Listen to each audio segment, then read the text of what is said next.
তোমার সঙ্গে কেমন আছো? এই দেখো, এটা আমার বুনু উঠে গেছে ঘুম থেকে, এখন বিকাল 4টা বাজে। তো এই দেখো আরেকটা বুনু আমার, এগুলো আমার আসল বুনু, এটা মাসির মেয়ে। তোমার নাম কি? বলে দাও তোমার নাম কি? মধু। মধু দাস। হ্যাঁ, আমার নাম পাপড়ি দাস, আর এর নাম দাস। ঘুরে আসি ছাদে থেকে। চলো, তুমি উঠিয়ে দিলে না? আমি যে উঠে গেছি। চলো চলো, ছাদে চলো, চলো ছাদে চলো। আমি এখন আমাদের ফুল গাছগুলি দেখো মামা বাড়ি।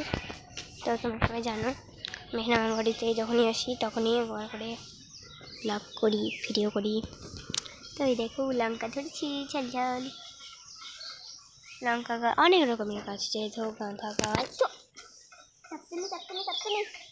আরেকটা ভিডিও করেছিলাম তোমার সাথে, যে একটা পদ্ম ফুলের টব ছিল, তো জল ছিল, ওর মধ্যে ক্যামেরাটাকে চুপি দিয়েছিলাম, তো তার জন্য একটু ক্যামেরাটা ডিস্টার্ব করছে, তো কালো হয়ে গেছে কেমন। এই দেখো এখানটা দেখো। তো আরও ফুলগুলো আছে, এই ফুলগুলো বেশি আছে এখানে, বেশি আছে। এটা পাথরকুচি গাছ, লঙ্কা ফুল। দেখো এটা গোলাপ গাছ, গোলাপগুলো মরে গেছে, ফুলগুলো গাঁদা আছে আমাদের বাড়ি।